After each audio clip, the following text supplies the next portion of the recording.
Welcome to the Thriving on Purpose podcast, where we teach Christian entrepreneurs how to build a strong foundation of faith, growth, and skill to lead and thrive on purpose in life and business. And now, here are your hosts, certified coaches Elisabeth and Sebastien Richard.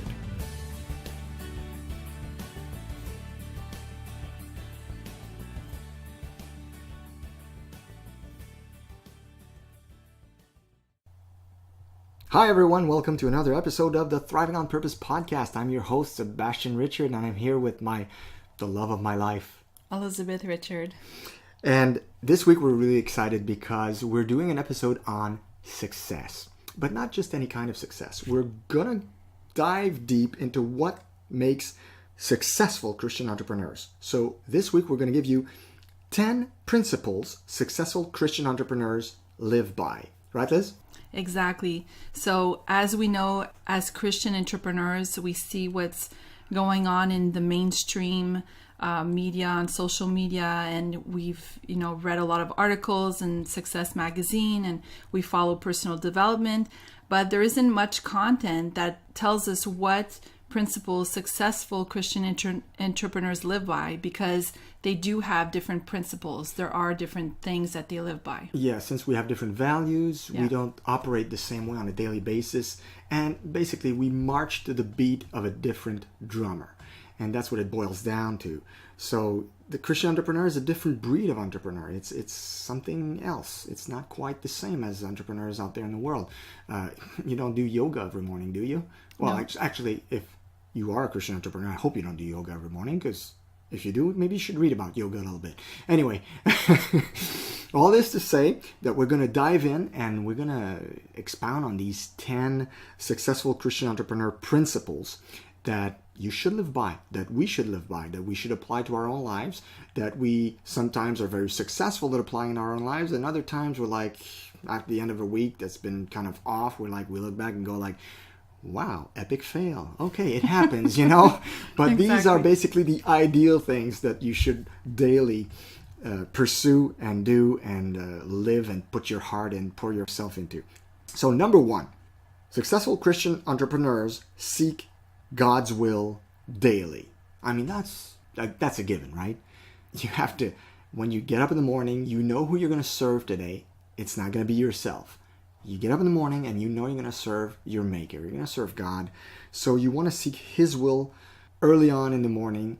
In the mainstream, they're told, read 20 minutes of personal devotions or whatnot, or repeat your mantras or do your meditation or whatnot. We Christians, we go to the throne of Almighty God. And that's where we get our wisdom for the day. That's where we get our strength for the day. That's where we get our courage for the day. That's the best way to start your day. As Psalm 5:3 reminds us, in the morning, Lord, you hear my voice. In the morning, I lay my requests before you and wait expectantly. Now, that's the best way to start your day. Get up in the morning, you go to the throne, you make your voice heard to God, and then it says you wait expectantly for for God to speak to your heart, give you direction, give you wisdom, empower you for the day. Because, hey, it's tough. I mean, just living day to day as a normal Christian is hard, but when you're a Christian entrepreneur, it gets even harder. So you really need that strength coming from on high. Absolutely. And, what he said earlier, there's nothing wrong in you doing some personal development, but you should do it after. And, when we hear in personal development to do meditations, and so we change it. So we meditate on God's word instead, so we can reread verses that encourage us to do our day. Well, there's nothing wrong with meditation. I mean, like you just said, it's just shifting it basically. Mm-hmm. Because, the Bible tells us to meditate on His word and to ponder it and to think deep thoughts about God, about who we're serving. And that's very empowering. Obviously, that's not what we're taught by the mainstream, but meditation is a world. It's basically a kind of like a word that they've taken for themselves, and now Christians are afraid to use it or afraid to use it in their vocabulary because they're like, well, that's New Age. I can't do meditation. Well, I'm sorry, you should actually. If you're a Christian, actually, when you're praying and waiting expectantly on God, that's a form of meditation. I mean, you're pausing your whole being. You're waiting for His answer to flow inside of you and to stir in your soul, and that's very deep. I mean, that's a way of meditating. Absolutely. So point number 2. Successful Christian entrepreneurs have simplicity of purpose. Now, Liz, I'd like you to go in depth with that, because you know how I am. I mean, I kind of get into 5-10 different directions at once sometimes because I get overly excited, or I look for the shiny object. I have this shiny object syndrome, and my wife is better at me at sticking to the one thing. But we have our strength zones, everybody. And so, Liz, simplicity of purpose. Successful Christian entrepreneurs, when building an empire, they are hyper-focused on a specific objective. So all their efforts and energy are dedicated in pursuing that clearly defined purpose. So they're very clear on their vision, and it's so strong that it pulls them in a direction, and they do not set their eyes on other distractions. I would say in this case, from what I've seen, it's that the vision is so strong because God really put that purpose and that vision upon their heart that it kind of is like a magnet to get it done. So it's different as opposed to man-made purpose, which is more, focused on monetizing or money goal oriented or on objects and things. Christian entrepreneurs that are successful oftentimes are driven by a vision that God gives them to accomplish something. So they are pulled to do it because they know that God wants them to do it. So it's kind of an in sync thing. So that's what I've noticed when I did some research. That's one of the things that clearly defines them as to, general entrepreneurs out there are more oriented on their man-made successes. Pursuits, yeah.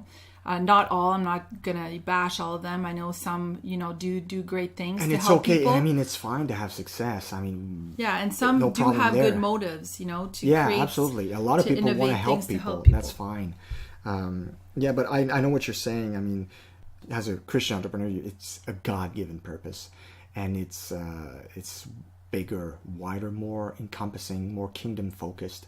Yeah, it's bigger than themselves. There you go. The vision is a lot bigger than themselves, and where they see it going is always to glorify God in what they're doing. So because of all that, it's like a magnet that pulls them, and they have clarity because they don't get, distracted by shiny objects and all the other stuff around them, because it's really clearly defined. They have clarity when it comes to their purpose. Yeah, and that's why they're driven. I've noticed for my own life, I don't know if it's like that for you, but when I do get distracted, because it does happen, maybe to me more than to you, but when it does happen, that's when I get depressed. Because, see, like, we have an enemy. We saw that a couple episodes ago, that he loves to get us distracted. And once I embark onto those distractions and pursue those instead of my God-given purpose, I get down on myself, I lose steam, I lose momentum, and then I get depressed. And it's a good way that the enemy uses, distracting us like that, to get us out of sync with God. And it's very easy also to get, sidetracked by convincing people out there that can convince you as an entrepreneur that you need this, or that you have to implement this in your business. And then you get all, sidetracked and off purpose and off course because you think you need this for your business. And reality sometimes, and it's happened to me before, you get so off the track that you have to stop yourself and say, what does God want me to do with my business? Like, you have to refocus and get back to that. And that's why the first point is so important, because if you're seeking God daily, you're constantly asking God. He's your CEO, and you're asking him what to do and guidance in your business. So that also helps you. And, to limit, like with the era that we're in social media, it's so hard to stay focused. So limit your time on social media if you don't absolutely have to be on it for your business. And even if you are on it, building a business on social media, try to focus on, what I'm doing right now. Am I getting closer to my goal, or is what I'm doing right now with my time keeping me completely just, doing a waster, time waster. Yeah, and let's be honest. If we had a quarter for every single time we got pitched, you need this for your business. If I had a quarter for every time I got pitched that, I would be a multi-billionaire. I mean, it's crazy online. All the things that apparently we need to have to be successful. Like programs, softwares, be a member of this and pay so much a month for that and implement this that way and use that agenda or whatever. I mean, it's crazy. I mean, it's all over the place. The things that apparently we can't do without. And yet, I think, some of them There's a lot of opportunities you have out to there. sift through it. I mean, obviously, not everything is do or die. And, and you have to sift and use wisdom and just not get distracted too much. Exactly. And that's one of the points that when I was reading different success stories, between Christian entrepreneurs and non-Christian entrepreneurs. And there's always this common factor where those that are successful always have this really clear vision of what they are driven to do. And that's what really helps them to stay away from all of that. Yeah. And they do eliminate a lot of social media and a lot of that, all of those distractions to really stay focused on their goal. And only once, they've done their daily activities that are action focused towards their goals, only when they have that free time that they'll, start doing those different things that could be more of time wasters. All right. And that brings us to number 3. Successful Christian entrepreneurs have their priorities in order. I've said it many times in previous podcasts. You're a Christian entrepreneur, but it doesn't change the fact that your priorities should stay always God, family, business, in that order. I mean, if you switch it, if you change it, your priorities will be out of whack. I mean, these are the main categories, the 3 categories: God, family, and business. And in relationships, your first priority should be Jesus, others, and self. So basically serving Jesus, then serving others, and then serving yourself. Okay. Actually, some people made an acrostic with that. They said it spells joy. Jesus, others, and yourself spells joy. Yeah. So it's a good way to remember it. So that's how to keep your relationships in order. And the other one, the God, family, business, is how to keep your daily or weekly or monthly or yearly priorities in order as well. Yeah, and I just wanted to add this in. I was listening to a time management teaching by John Maxwell on systems and all that. And he was saying that when he puts in his time, focuses his time with his agenda and all that, he always blocks in time for his family right away, because he knows that his agenda is going to get filled up with a bunch of things, and that next thing you know, you just don't have time for your family if you do it the other way around. So that's why he said start with putting blocks of time to have, time with your family. That's smart, because we always tend to go to the urgent instead of the important, because we always have a mindset, well, not a mindset, but a way of thinking, well, this can wait, or Liz will understand, or my son Jason will understand. I'll just report it for another time. So because there are families and we know they love us, sometimes we may tend to abuse of that trust and that love. But when we're thinking about business, like, well, so-and-so client can't wait, or so-and-so client is in a hurry, or so there, we think in our minds, oh, he's more important than. But if you block time ahead of time for your family, and that just is there, it's already booked. It's there. It's in the books. So that way, it's a great way to do it. Exactly. So that brings us to a verse that we wanted to share with you in Matthew 6:19-21. Yeah, in the Sermon on the Mount, Jesus reminds us of those priorities, basically. When it comes to God first, well, here it is. Do not store up for yourselves treasure on earth, where moths and vermin destroy, and where thieves break in and steal.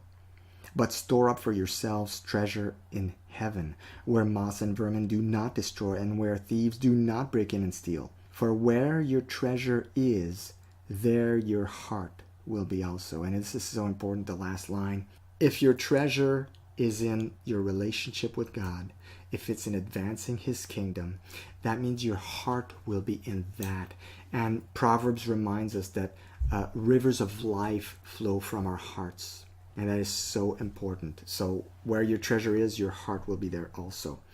And I love this quote by Elisabeth George when it comes to priorities. She said, "Each day is God's gift of a fresh, unspoiled opportunity to live according to his priorities."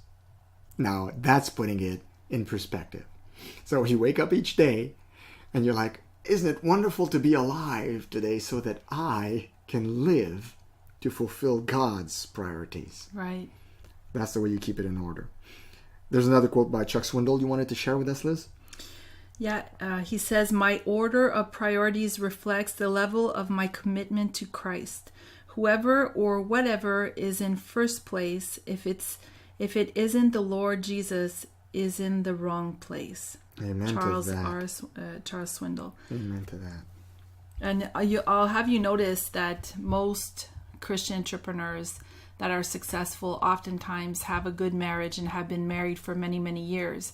And the reason you'll notice that is because they have understood this key priority, this principle to prioritize God, family, and then business. Yeah, and I was listening to Ravi Zacharias recently. He's an amazing apologist, by the way, if you guys want to listen to some really deep, thoughtful teachings that are going to anchor your faith and give you reason for what you believe. Ravi Zacharias should really be at the top of your list. Anyway, he was talking about his marriage and the toll that it took because he's got an international ministry. And he was talking about the toll it took on his family. And he said that he had one regret. It was that he didn't spend enough time at home. And although he was extremely thankful that he had such an understanding wife, but it can take a toll. I mean, Christian entrepreneurs, no matter how well we mean, sometimes, depending on how big the ministry or business becomes, it can be overwhelming to feel like stretched in so many directions at once. And Ravi, I think, really expressed that feeling quite well at that time when he was teaching. Right. Yeah, and so to finish point number three on priorities, there's another great quote here by Ezra Taft Benson, who says, "When we put God first, all other things fall into their proper place or drop out of our lives. Our love of the Lord will govern the claims for our affection, the demands on our time, the interests we pursue, and the order of our priorities." I really like the part where he says that when we put God first, things fall in their proper place or drop out of our lives. I mean, that's exactly what it is. I mean, true. When you're consumed with a love for God and a will to do His will, it's going to fall into place on its own. And it's going to be amazing what you're going to see in your life, in your business. The right things will fall into the proper place, and all that is surplus, unnecessary, you will lose interest in. It's just going to fall out of your life naturally. Right. Point number 4, successful Christian entrepreneurs, they work out. Yeah, so they understood the importance of being fit for a strong body which holds up a strong mind. Mm-hmm. So they are very health conscious. Successful people in general and Christian entrepreneurs are very health conscious. They want to live a long life. They want to, put good nutrients in their body because we are the temple of the Holy Spirit. So they have this mindset that, why would I poison myself with junk and, shorten my lifespan? Like, they really believe in mental clarity and exercising to really get everything working in order. And John Maxwell actually laughs a lot about this. And I heard T.D. Jakes too, because they find it very difficult, exercising at their age and all that.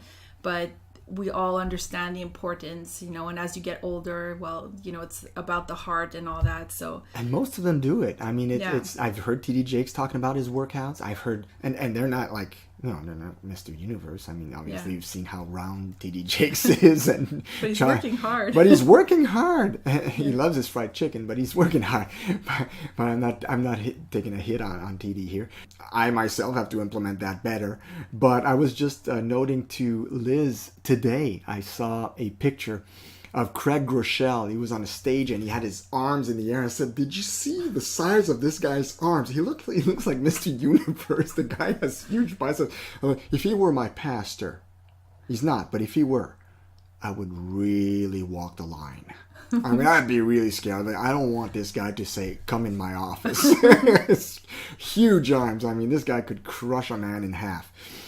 Just saying. So yeah, it's a popular thing. Like, I think with the 90s and then the 2000s, people became more and more health conscious, and even McDonald's had to follow with that new trend. I mean, they're trying to implement yogurts and stuff in their menu. I'm not saying it's working. I'm just saying they're trying because they're seeing that people are more health conscious. And as a Christian entrepreneur, guess what? You are running a business. If you're married, you have a marriage to look after, and if you have kids to look after. So it demands a tremendous amount of energy, and nothing gives you better physical energy than actually a good workout regimen every day or every 2 days. Some people do it 3 times a week, but women entrepreneurs listening to this, I know it's not easy, especially if you're working from home. Sometimes we think we have more time to actually get exercise done, but then we have so many things looking at us, chores, plus our work, plus our kids, if you have young kids at home. So this can get really difficult, but I have noticed, and it's something that I have to work on, put into practice more on a daily basis.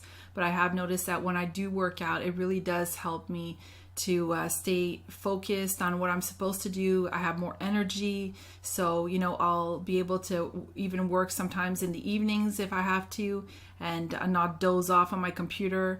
And with the kids too, like you have more energy when they get home from school. You gotta go do the evening routine, which could be quite demanding.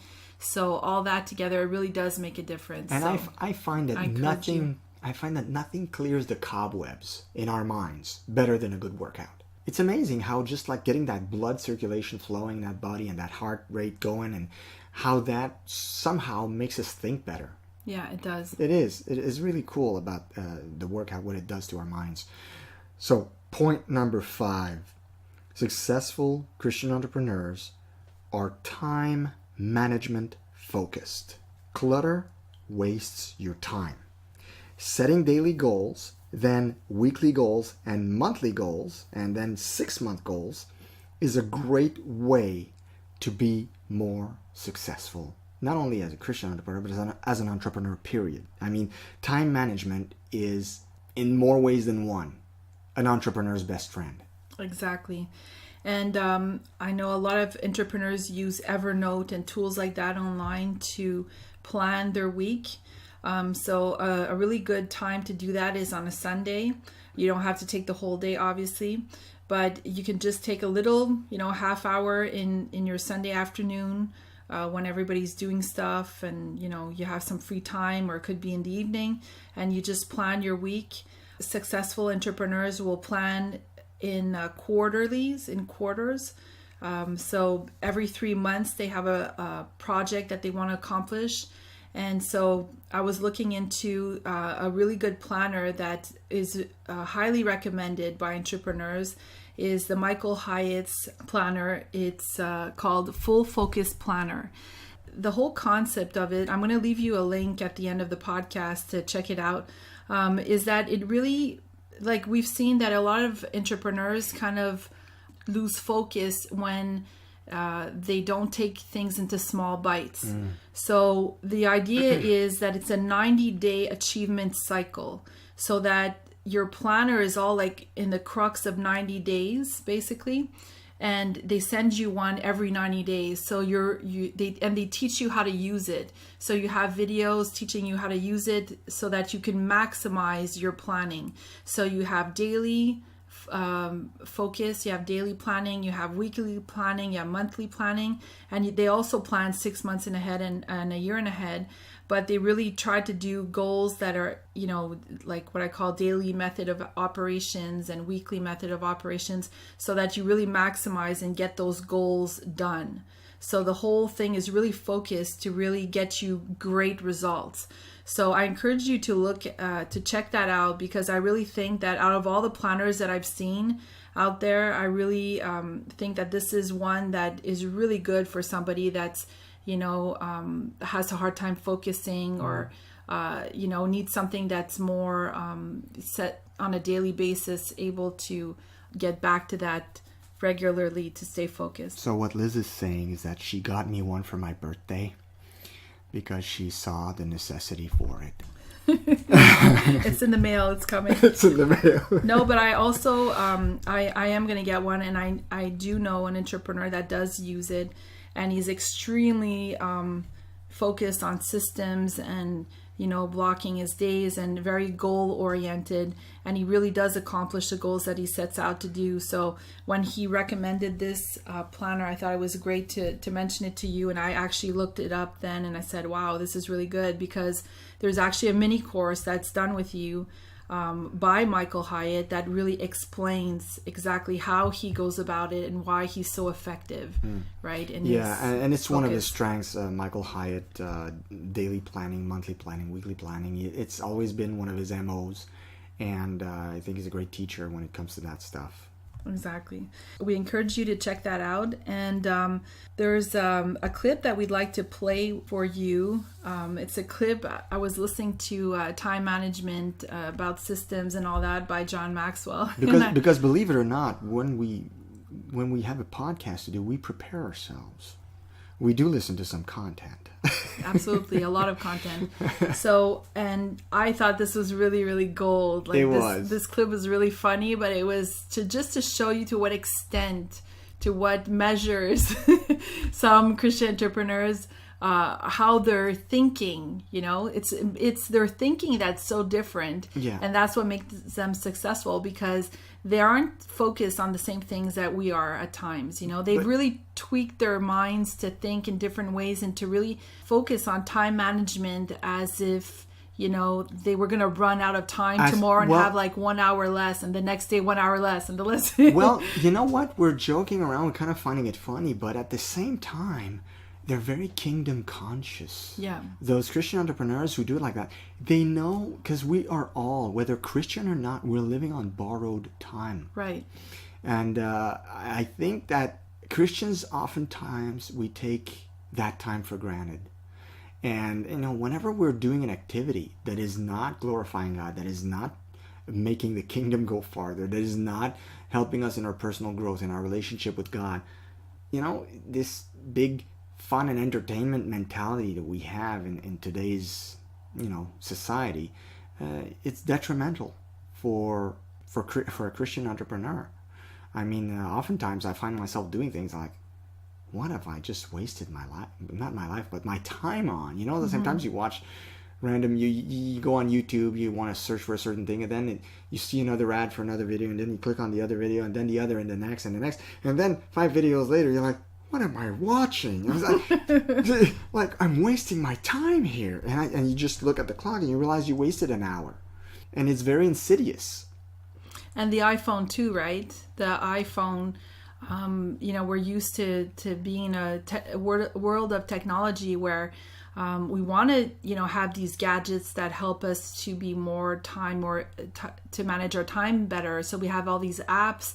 But next thing you know, you're looking at your phone a lot and you're doing this and thinking, okay, I have to do this and I have to do that. And you're like not really working at what you're supposed to be doing. So it's good to, have your phone away from you many times during the day where you know that you have to do this task where you really need to focus. And, I know people that even in the home business industry that are a lot on their iPhones to do their work. Well, I personally find that if I'm on my laptop doing the exact same work, I will get a lot more accomplished than if I'm on my iPhone. Because on my iPhone, where all the apps and the this and the that and the emails popping up, and then the phone rings, and then, next thing you know, you're just like, I was supposed to do this, and you get sidetracked. And we easily get sidetracked, sucked into it, because we oftentimes fall for the trap that busyness is like productivity. I'm actually doing something. I'm okay. I'm productive. No, you're not. No, you're not. So it's important. And actually, one of my coaches had pointed this out and had said, mark down your day, like write down in one day everything that you did during that whole day. And you'll see that there are, blocks of time where you absolutely wasted doing nothing that was, goal oriented towards your goals. Like it wasn't any daily method of operation, doing anything that was going to help you make any money. And you realize to what extent you do lose time when you actually write down all the time, everything that you did in that day, just to test yourself. Yeah, and we kind of went on a tangent here. We were presenting you the clip with John Maxwell, so we'll get back to that now. We're going to play you that clip where John Maxwell talks about his time management. And you're going to get a good chuckle, but at the same time, you're going to see where he's going with this. So here's the clip. The number one time waster is looking for things that are lost. That's a fact. I laughed when I did this lesson. This is one of the easiest lessons I ever did when I really sat down and thought about it, because it's all out of my life. But I thought, all of my idiosyncrasies are going to come out in this lesson. For example, when I went to get my glasses the last time, I ordered 6 pair of glasses. And the guy, the doctor said, what do you want 6 pair of glasses for? I said, you really don't want to know, just give me 6 pair of glasses. In fact, I gave him the 24-hour test. Got my eyes tested and gave him 24 hours to have them. If he couldn't get them done for me in 24 hours, I'd go to find someone else to get it done for me. And I said, I want 6 pair of glasses. And he said, no, I got it. He said, I'll do the 6, but why do you want 6 pair of glasses? And I said, well, the number one time waster is looking for things that are lost. So what I'm going to do is I'm going to put these glasses everywhere I read. Then I never have to carry them. So whenever I sit down, I've just got my glasses. So in the kitchen, many times when Margaret and I have breakfast, we'll sit together and we'll do a little reading, do a little talking. So I have glasses in the kitchen. I have glasses at my desk at my home office. I have glasses at my desk at the office where the Enjoy group meets. I have glasses in my bedroom by my favorite sitting chair where I read. I have glasses in my car, so if I'm in my car, I can just reach in and pull them out. I've got glasses wherever I sit to read. Now, see, you're always saying, this is a real stupid man. But here's what I want you to know. Hey, when I'm ready to read, got my glasses. Now, these are just going to be simple systems that, by the way, don't go out of here saying, I've got to do all these in my life to be successful. I mean, don't say, now I have to figure out why I have not yet made it to the top. I have not bought 6 pair of glasses. It may bankrupt you to the bottom. So all I'm just saying is these are things, this is just the way I think so I can get things done fast and effectively. Okay, we're back. I love that clip. I mean, it's so hilarious. The glasses thing, I couldn't believe it. But at the same time, you're like, wow, he really makes it a priority. And he takes it seriously, although it was kind of funny, but it's that important to him because he understands that every second counts. I mean, sometimes you're like, well, in a day, every hour counts. Okay, you're on the right track. But you're on a better track when you're like, every minute counts. And you're even on a better track when you're like, every second counts. Exactly. And that's a huge point when I was doing my research that I noticed that this kept coming back. The time management, the productivity. It's very successful entrepreneurs, Christian entrepreneurs, will really focus on maximizing their time. They don't want to waste their time, and they're constantly thinking during their day, what can I do today to make sure that I don't waste time in this way? Like, for example, what you heard with the glasses, right? He realized that he was wasting a tremendous amount of time. It could be your keys. It could be that your office doesn't have a good system. You're not planned enough. You're not structured enough. And I've noticed, and I've heard this many, many times, even from coaches that I have been coached by, and they all repeat this, that they all have systems, they all have planners, and they have a way of doing things. They have a daily method of operation, and they're very, very disciplined in getting that done. And they're constantly thinking how they can make something that's a time waster, how they can get rid of that and make it more efficient. Actually, I think it's safe to say, Liz, that if you don't have a good time management system, you're doomed to fail. Exactly. I mean, it's as simple as that. I mean, I don't think I know any successful Christian entrepreneur who doesn't manage his time well. That's just, it just doesn't go together. Success and poor time management don't go together. And I think as a Christian, we're more conscious of time because we know that it's short. We don't have this mentality that we're going to live forever because we know that God we're controls death conscious. time. We're more death conscious as Christians. Exactly. And if you're trying to accomplish God's vision for your life and your purpose, then there's so much that you want to do to please God that you just want to maximize your time to do as much to please Him. So, there's that shift of mentality that's different. And being conscious of death, being conscious that we're here only for a certain time to accomplish what we have to do on earth, because then, we're going to be doing other things in heaven for God when we get there, right? So I just want to finish this point with two really good quotes by Brian Tracy. The whole purpose of time management is to enable you to have more time to spend with the people you love, doing the things you enjoy. That's one of his quotes. Oh, that's good stuff. And time management requires self-discipline, self-mastery, and self-control more than anything else. Absolutely. Yeah, I think it's one of the toughest things as a challenge for the entrepreneur to manage their time. Number six, successful Christian entrepreneurs are action-oriented. They're in continual action mode. Okay, it's the ability to get on with the job and get it done fast. It's your ability to develop and maintain a sense of urgency and a bias for action. Fast tempo in whatever you do is essential to your success. Okay, so it's very, very important to be action oriented. You remember the saying, idle hands are the devil's playground? Well, as an entrepreneur, idle hands don't have a place in your life at all. I mean, it shouldn't be. You need that constant movement, momentum to keep going. And not just momentum in just activity like I mentioned earlier, like mistaking activity for productivity. Now, that's a mistake you don't want to make. But the action steps that are going to lead you to accomplishing things are so important. And you need to implement them in your life by being an action-oriented person. Yeah, so successful entrepreneurs, successful Christian entrepreneurs understand that they need to push aside their fears, okay? We focus on those verses that encourage us to push away fears and that God is in control. Like we need to brainwash our minds with those verses, because as we know, there's a lot of things that we have to do sometimes to get outside of our comfort zones. And these can be things that you're not always comfortable with. Maybe you fear, we all have our own, lies sometimes that we tell ourselves. So we have to push through those fears to be able to get that action into place. So they overcome procrastination by putting aside their fears. So I think that's one of the key things that Christian entrepreneurs really focus on.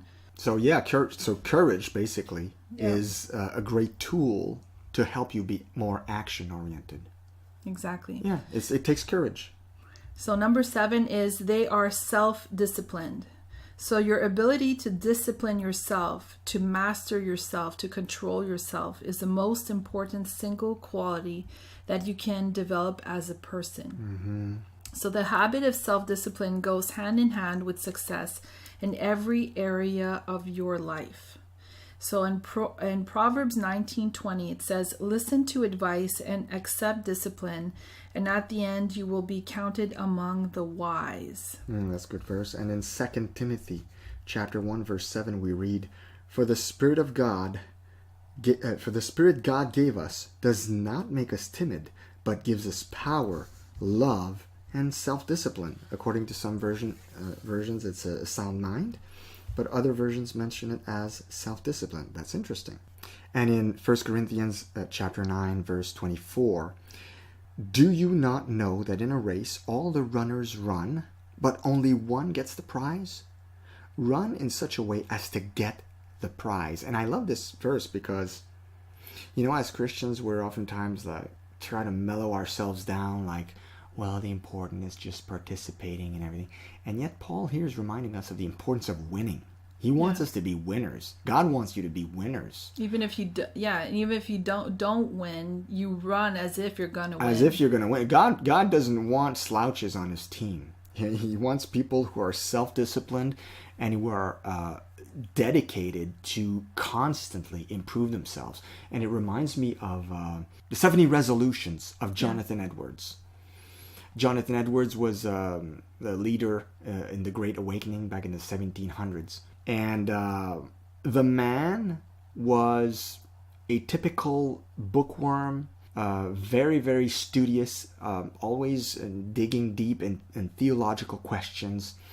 And he was a typical nerd. But do not be mistaken, Jonathan Edwards was a master of self-discipline. And when you read these 70 resolutions, you will be amazed at how he made his life into that race to win the prize. Actually, when I read them, not only do they inspire me to become better, but they shame me. I mean, when I read that, I'm like, whoa, I am so far from being that, maximizing what God wants me to be. Jonathan Edwards took every minute of every day to devote his mind, body, and spirit in subjection to the will of God. And his 70 resolutions truly reflect that. And that is why he was so successful. And I know you're going to think, well, what do you mean by successful? Yeah, he had a good earthly success, but Jonathan Edwards was blessed beyond belief in his seed, in his descendants. There was someone who made a study of the descendants of Jonathan Edwards, and he listed his children, grandchildren, and great-grandchildren, who they became.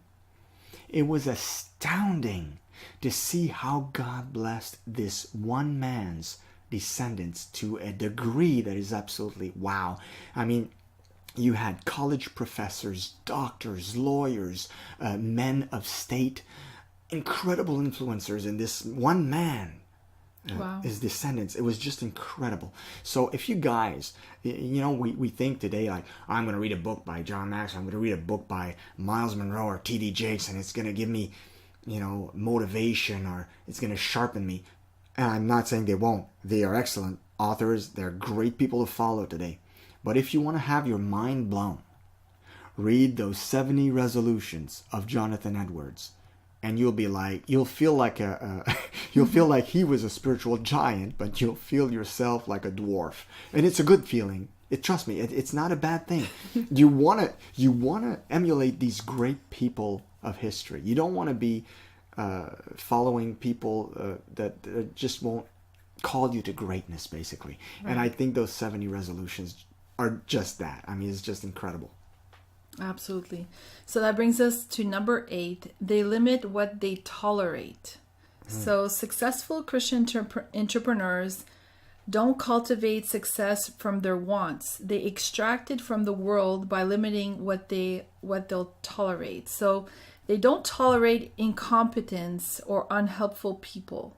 They don't tolerate an absence of results. They don't tolerate social pressures. They're willing to embrace the isolation, solitude, and suffering it takes to build something truly great. Oh, that's good. That's something we're often reminded by some good sermons out there. T.D. Jakes is good at that. He's going to remind us of all the solitude and suffering that That goes working behind the on scenes. working on your vision, working on what God has called you to do may bring. And he's saying, no, stick with it. And that's what we're saying here too. Stick with it. Pursuing that vision, working that day in, day out is going to make you feel isolated, alone, and it's going to be hard and it's going to take a toll on you. But that's because you're on your way to building something truly great.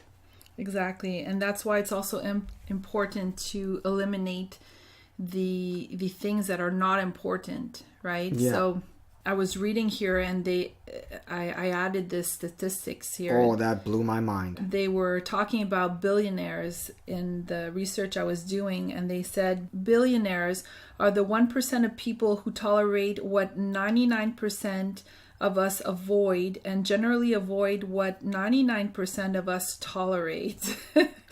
That's good. Right there, it sums it up. But and mind you, we're talking about how can I put this? Not inherited billionaires, okay? We're not talking about those. We're talking about those who worked their way to there, okay? Right.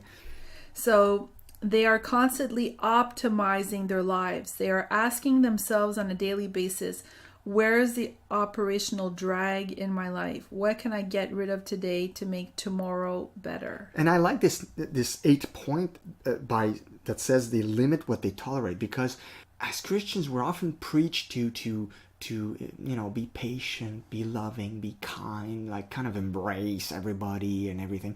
And this 8 point says, look, no, you're building a business, and it's not because you're a Christian that you need to tolerate incompetence or tolerate unhelpful people or people that are going to slow down your progress. Right. And I think that's a very important point. Yes, we are to be loving, but we're not to be stupid.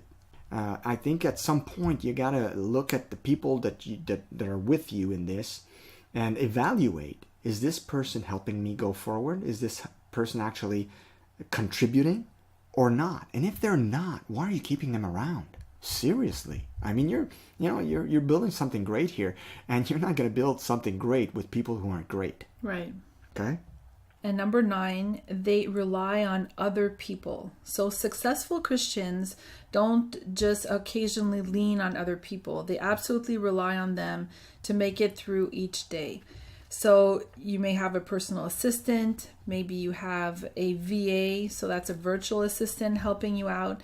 As your business grows, obviously at first when you start out, you're doing most of it by yourself. But as your business grows and the money starts coming in, you'll see that as your vision gets bigger and bigger, you will need that extra help. You cannot be that, man-made self-billionaire. It takes other people to get you there, to make it bigger. And John Maxwell always says this regularly in his talks. I am, John Maxwell, but I would not be where I'm at if it wasn't for the team of people that I work with. And that goes for all of them, all of the successful. Yeah, exactly. I mean, it's a team of people that they know how to work with, and that all have their own roles and are all, great helpers, and they all work together, right? Everybody has their own assignments and things that make him better and push forward. So you have to think bigger.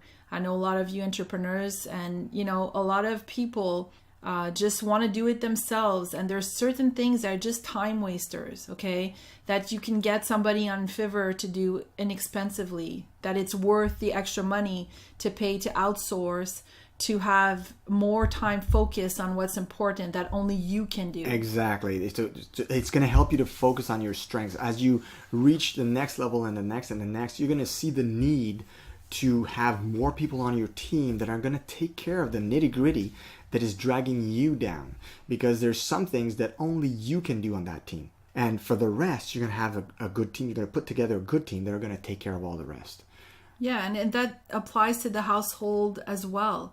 As big as your business, as big as you wanted to grow it, you will need that extra help at home. So, you might have to outsource in that way as well to get extra help at home that you may have to pay to get some chores done, certain things, because you won't be able to do it all. Yeah. There's no point in you mopping floors and working If you can afford otherwise, if you've got more than enough money to get someone to do that for you, like, come on.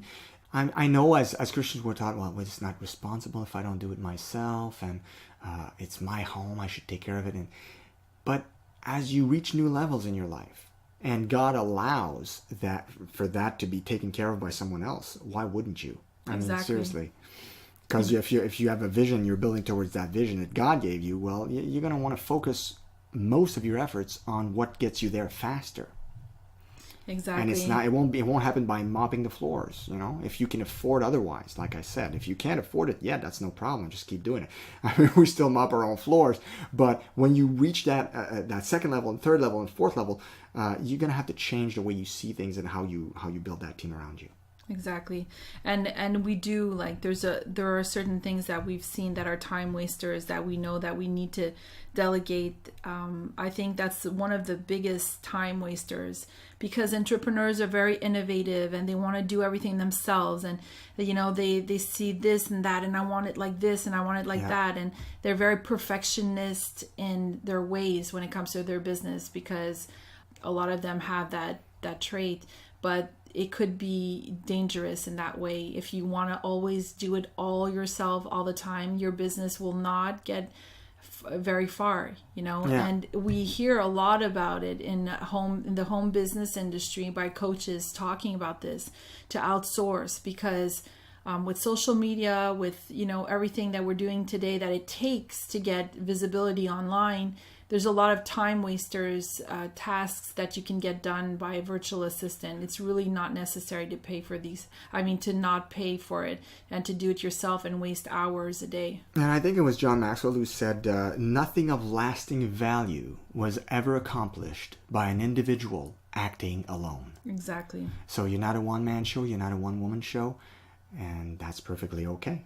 And there are areas in your life, in your business and in your life, that you may have that you're not perfect at, and that you do need that extra push. Like, we're a couple entrepreneur business, so we both work together with Thriving on Purpose, and we both have different strengths, and it took us time to learn which strength that we had and how we can apply and this and that.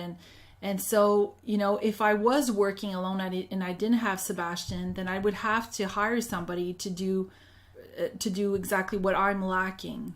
It's really hard to be a one-person show and to be good at it all. It's rather impossible. You will at one point hit a wall and say, I'm just not going anywhere. Like, I'm not propelling. I'm just staying at the same level, because you really need somebody that's an expert in whatever it is that you have a harder time mastering to help you out. So that just basically boils it all down, that on your team everybody needs to have different strengths to contribute differently. Exactly. So number 10 is they are dedicated to helping build God's kingdom by helping people. God's kingdom is built on people. The church, a pastor once said that the church is comprised of all the believers, and every single believer is one brick in the wall. And that's exactly the way it is. I think as a Christian entrepreneur, the way you perceive people is greatly determining how far God's going to take your business. He won't take your business very far if you don't value people. Simple as that. And you need to understand how God sees people. I think it's in 1 John. You say you love God, and yet you can't stand your own brother who is made in his image. Seriously. As a Christian, never mind the entrepreneur, just as a Christian, you need to value people in a certain way. You need to value them more than in the world. And in the world, they're getting pretty good at it. You listen to people, all kinds of teachers out there, mainstream teachers, and they actually implement this quite a bit in their philosophy, in their teachings, how much valuing people is important for success in business. So how much more as a believer should you do it? If that's their standard in the world, it should be your standard and then some as a Christian entrepreneur. Exactly. Christian entrepreneurs are driven by helping people with their service, their ideas, their innovations, adding value to others, making a difference in the world. Some Christian entrepreneurs are so bold in their faith that they use their business as a conduit to proclaim the gospel and advance the kingdom and the cause of God on earth. Yeah, well, what you just said, that last part, that's really so very true.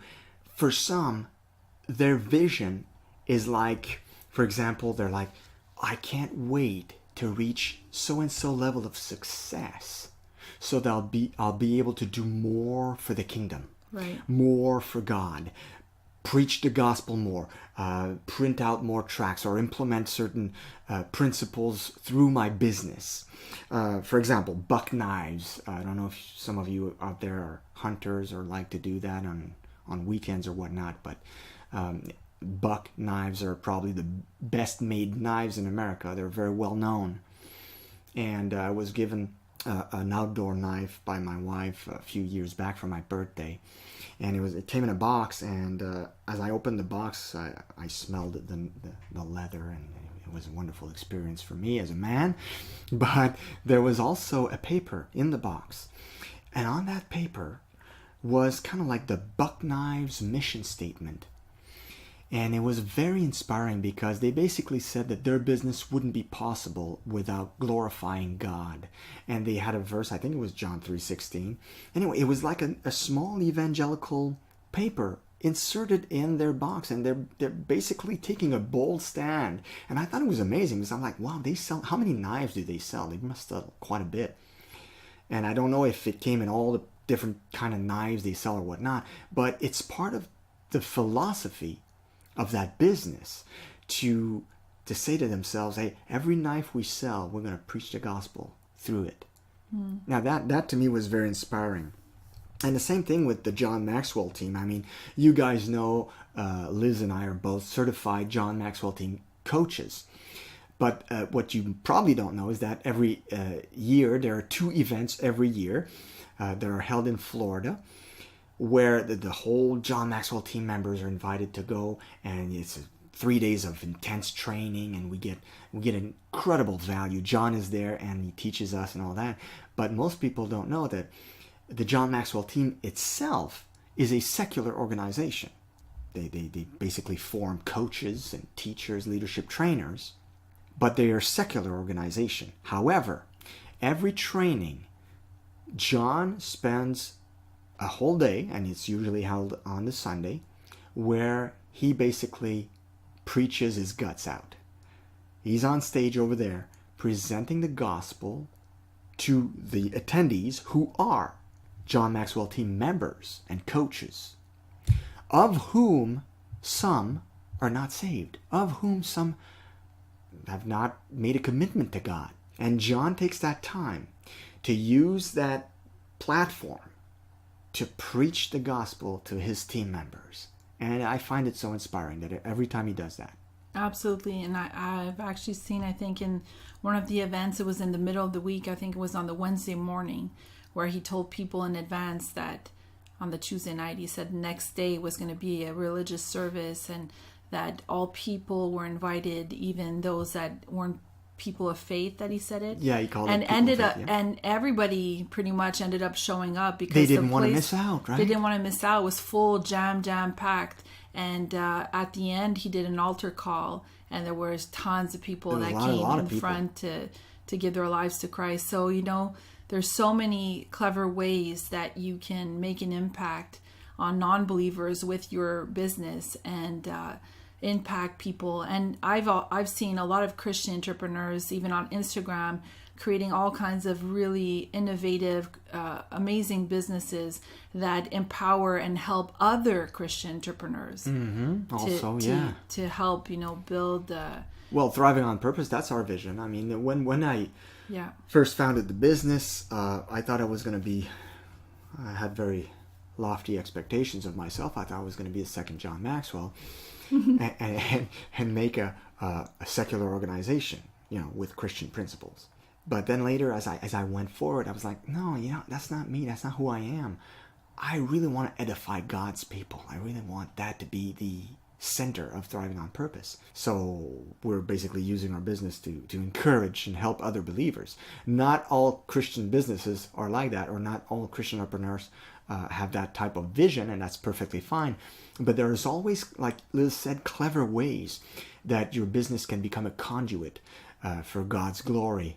We know successful copywriters that are Christians and that work as copywriters for Christian niches, for Christian churches, organizations, Christian businesses.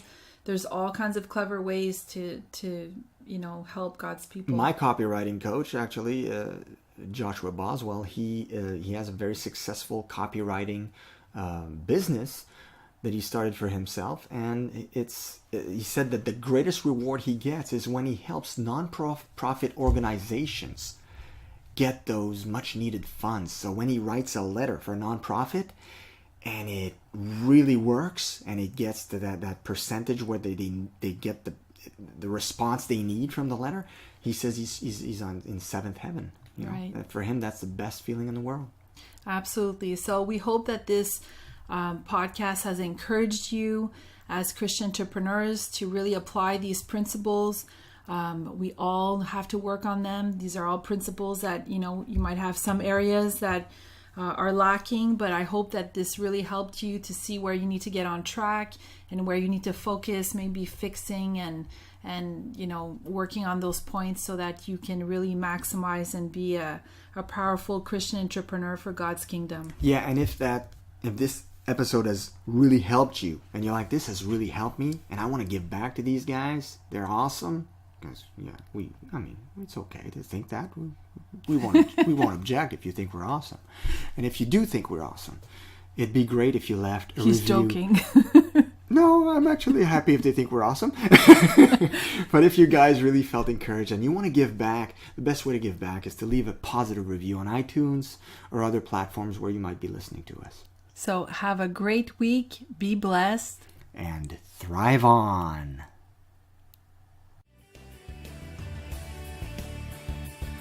Thanks for listening to the Thriving on Purpose podcast. Be sure to visit thrivingonpurpose.com to access the show notes and to discover more fantastic content. Until next time, be blessed and may you thrive on purpose.